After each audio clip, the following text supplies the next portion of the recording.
Hello there, friends. Martha Creek here. Greetings in this period of Lent. So, I didn't grow up going to church, so it was in my young adult years was the first time I ever heard the word Lent. So, I'm wondering what it means to you. Many of you were likely raised in a tradition of Lent through Christian traditions and the churches we were associated with. If you were churched or were in a family of church, it goes back to multiple generations before us. And I'm asking today as I stop and consider this, like, what does it mean to you? Regardless of what you were taught, regardless of what was handed down, what does the period of Lent, the 40 days before Easter, actually mean to you? And I got two little definitions from some of my colleagues, and one of them was Lent, Lent. Let's eliminate negative thinking. Well, if you know how to do that, can it, bottle it, and we'll sell it. And then all the financial woes of the world will be over. The other one was Lent. Let's encourage new thinking. That one seems more attainable to me. So that made my tail wag some, and for me to think about there's real potential, and let's encourage new thinking. So as March comes, as we're in this now month of March, I sense a sigh of relief from some. There's something about spring, the energy of spring, a renewal, what can be made possible during this time. The flowers in bloom, trees budding and blooming. And yes, I know some of y'all love shoveling snow, and I know some of you love skating to your car with your shoes on, wondering if you can make it without falling down. And you love wearing 5 or 6 layers of clothes and your hats and coats and mitts and mittens and gloves and boots and all of that to feel snuggled up in something. Well, I don't. I prefer warmer temperatures, springtime temperatures, and wearing my flip-flops. So this exhale that comes, I think, is not just for the clearing of winter and a time of the darkest time of the year, but literally a transition into the renewal of life and the proof that it's there even in the darkness, from those roots, from those bulbs, from those things that are unseen. Some mighty big fruits come in the spring. And this period, then, this auspicious time, this 40 days prior to Easter, holds a great deal of potential for me, and I think many or most, including how we're going to be with it. So, regardless again of the theological ties or religious binds or anything like that, to come back to the part of me, and today inviting you to the part of you that's devoted to using anything and everything that may work, including Lent and Lenten practices, to untangle me, to unbind me from any patterned thinking, patterned worldviews, and things that I'm still believing that are not actually true for me and my spiritual and emotional, physical well being. So I used a quote today that I got, and then I adapted it as it was relevant to me, from a woman named Joan Chittist. And she says, Lent is a call to renew a commitment grown dull. Lent is a call to renew a commitment that's grown dull, perhaps by a life more marked by routine than reflection. So we get in such a routine. I do. Same thing, same day, same coffee cup, same bowl, same food, same activities. And nothing against routine, but where is my time of reflection? How important have I made that? So I got a list of the things the Pope had put out that were recommended for this period of Lent. And it was meaningful to me. And I don't know if it came from the Pope. I did not call the Pope to fact check it. I don't know. However, it was a doable list for me. Like, okay, this is what I'm going to do in Lent period. So we're already well into it now, several weeks, and I'm practicing.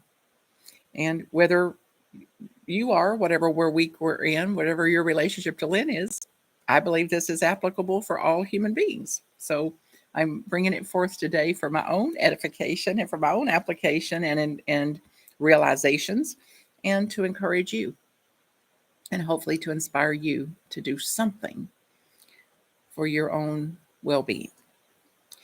So one of the things then is looking at fasting. What are we going to fast from, which is a traditional part of Lent? To fast from hurting words. To fast, take a break from speaking any hurting words, words that hurt. And to speak only kind words. So one of my colleagues told me this morning that she was very frustrated with her 5-year-old. And she was so proud of herself that throughout his life, she had determined that she was not going to yell, scream, lose her temper. She was going to keep a very specific relationship with him. And she was at her wit's end. And she got frustrated and she said, "You are," and she's practicing this. And she paused and she said, "You are a 5-year-old." And she said he got real excited and he went, "That's right. That's right, Mommy. I'm a 5-year-old." Like she had clued in. So it's no little thing to say we're going to not speak hurting words and to say kind words only for this period of time. Recently in my life, someone very dear to me told me that no one on this earth had ever done anything to make their life easier. It hurt. I first thought this is a gut punch. I thought, no, this is not a gut punch. This is a heart punch. This really got me because in my mind, in my perspective, I've done a mighty great deal to make that particular life easier. Many ways, decades of making their life easier as far as I'm concerned. And I was practicing this, and my knee-jerk reaction and what hurt, if I let the hurt speak, what it would have said. And instead, I too was able to take a pause and get quiet and discern, how am I going to be with this? So I had my practice of reflecting, not my routine reaction, but my reflective reaction here, response and not reaction instead. That I could realize based on what they just told me, they're in a deep emotional turmoil. They were doubting whether they could go on with their life. They were doubting what mattered. They felt lost. They felt like lost from God. They felt doubting and bewildered that even if God, the idea of God was true. So they were in a dark night. And when I stopped and pulled back to see it from that perspective, it didn't hurt. It didn't hurt as badly. I could see that their hurt and frustration and doubt was about what was going on in them, their own inner turmoils. It was also the driving force between that would cause a comment like this, for example. So I didn't need to insert myself in that. So I also realized if I don't insert myself in it, it's going to be less painful on me. So that their pain was expressing their hurt, their bewilderment, their doubts was expressing, and that was how it came out in that thought. So I was able not to respond, react with hurting words, to retaliate or point out all I've done for them. And It may come in the future, I don't know, but it'll be at a time where I feel more stable minded and at a time when they're not in the same kind of pain they're currently in. So, fasting from hurting words and using kind words instead. The second one is to fast from sadness. And I have a lot of tears, and I give them free space to come. And most often, 90 some percent, I'd say, of all the tears I shed are tears of gratitude. So then I'm fasting from letting sadness not be present. I'm going to be present to sadness. I'm just not going to let sadness run the show.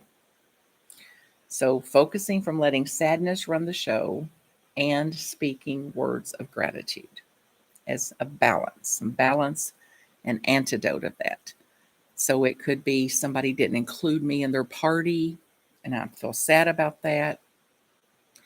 And I'm grateful that I've been included in their party for 30 years, for example, or 10 years. So even their sadness, yes, present, and there's also gratitude to express. So someone was coming to my house, and then something happened. They weren't coming to my house, and I felt some sadness about that. I'd really look forward to seeing them. And then I realized that it's okay to have the sadness, and I had gratitude for how I can connect with them, that they may not be spending overnight here, but I could meet them somewhere on the road for a meal. I could also do FaceTime with them. I could also set a plan for how we could be together when I was in their city. So I used that energy of sadness to have a plan for how I could remedy and balance and offset that a bit. Now, this is the opposite of suppressing sadness. Not that, not suppressing, disowning, and denying that I have sadness, just not letting sadness take over. The third one is to fast from pessimism and dial up our hope. So less pessimism and more hope to balance some of this. And I've had some opportunity to practice this, although I consider myself a pretty optimistic person. And in listening to people, however, that present as pessimistic, and I've got a friend or two that even some of my other friends go, why are they your friends? They're so different. Like nothing but pessimism pours out of them. But for some reason, it doesn't affect me. I love them. I understand that about them. And somehow I've got more unconditional acceptance of that particular person. That might drive me crazy and other people. But for these few people, it's like I just accept it. I make allowances for it.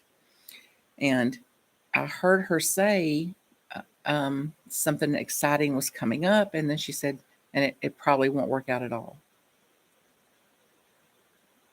It probably won't work out. And I was struck by that. Wow. And how much that exists in me, the doubt if it'll work out, even worry at times about whether it'll work out, and I don't speak it. And she was actually free to speak it. And then I said to her, well, where's that coming from? Where's your concern or doubt that it might work out?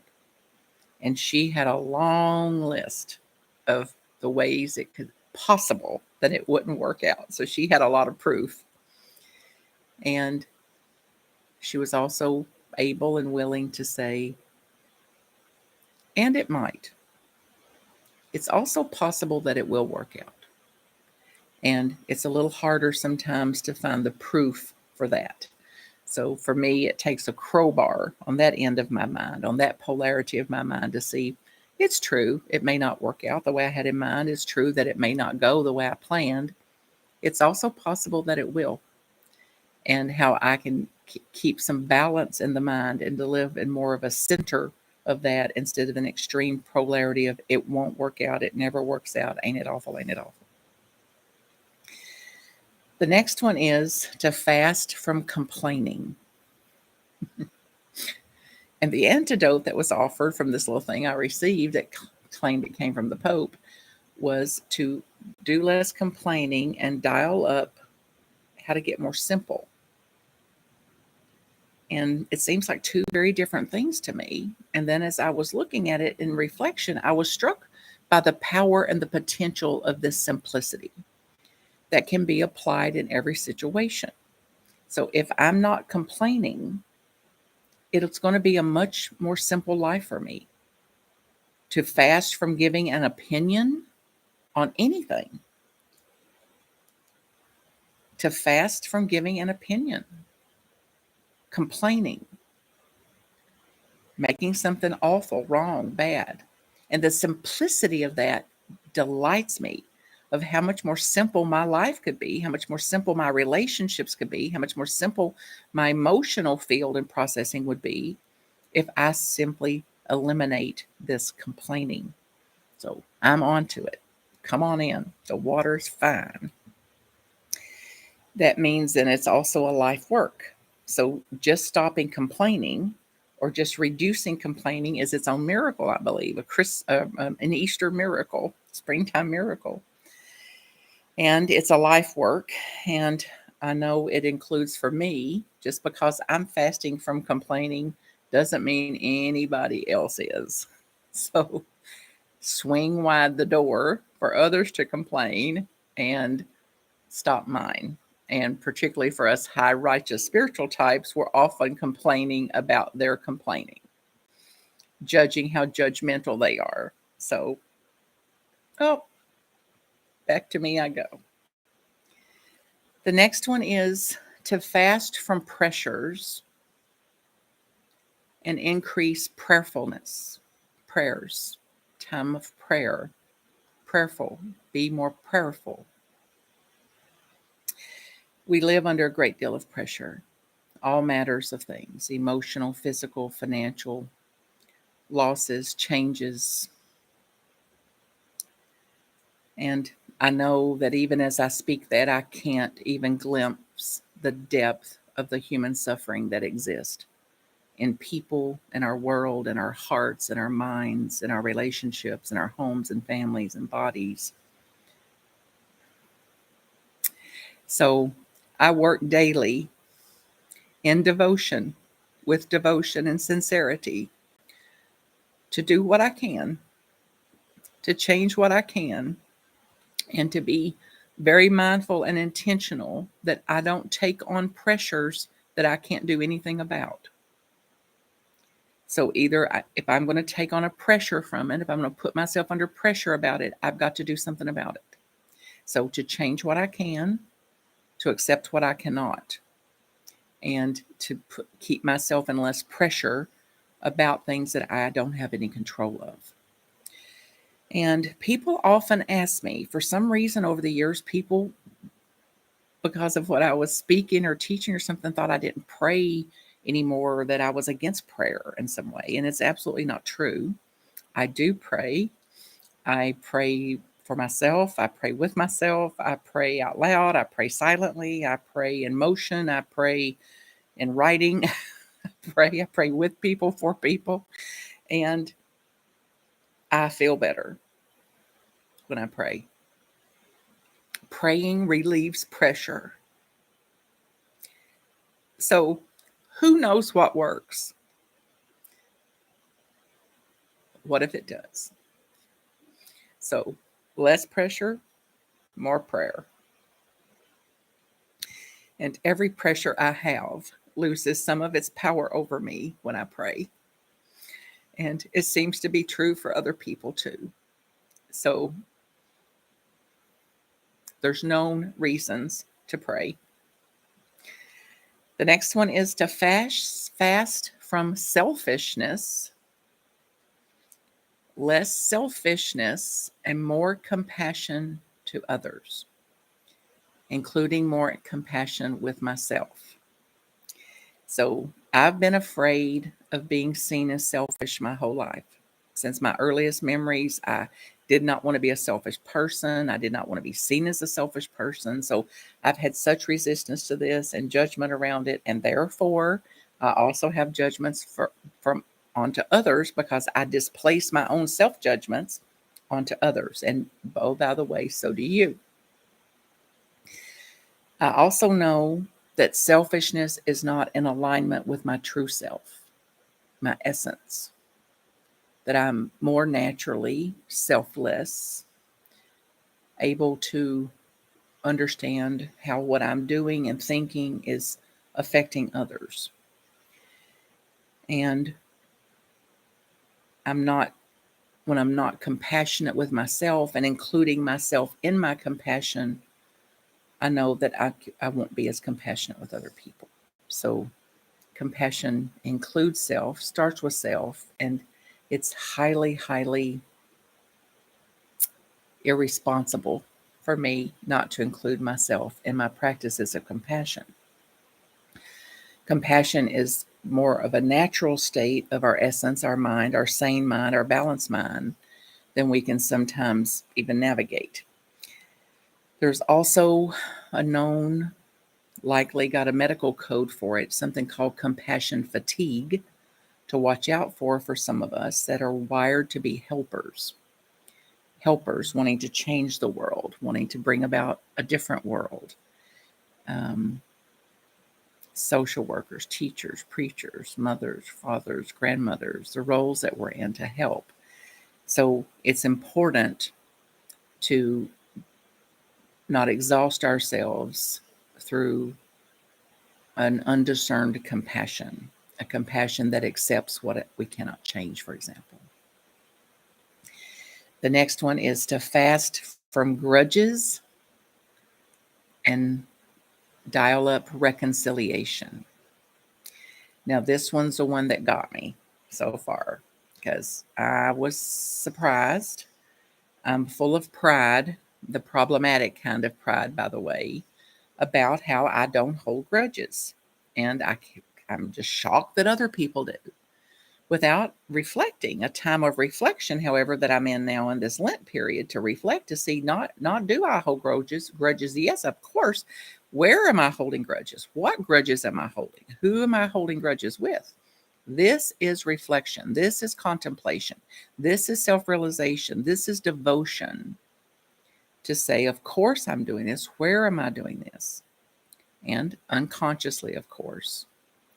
And recently, in these last few months, actually since last summer, two very heavy kind of occurrences last summer that I had deep disappointments about some people that were fairly close to me, how they handle some things. And I saw it as dishonest, even unethical, and something against somebody else. So I realized that I don't get to pick how they live their life. I don't get to pick how they're going to be with things. I've got to look at my own integrity. So I don't know a thing about their integrity. And I've got to reconcile within myself where I'm still holding grudges against myself for doing that. And I've got to take down the grudges that I have with every other soul that there is to disentangle me, to untangle me from these binds, because I can't be at peace and in a grudge. I cannot be in a clear state of mindedness, a clarity of mind, a divine mind, and be in a grudge against somebody. So reconciliation is not just a catchphrase. And then the last one is to fast from talking. Increase silence so I can listen. So as many of you know, I'm going to be in a period of silence because I'm not going to be able to talk. My mouth is going to actually be banded together, closed, for at least 7 days and maybe longer. So I'm going to have some time for silence. And I promise you, friends, I'm going to make good use of it. So, what does this period of Lent and fasting look like for you? Fasting, devotion, prayer, humility, whatever strikes you, to take something on, to let something go, to dial something up, to dial something down. And I believe I'm headed for my own resurrection, and I believe you are too. Blessings.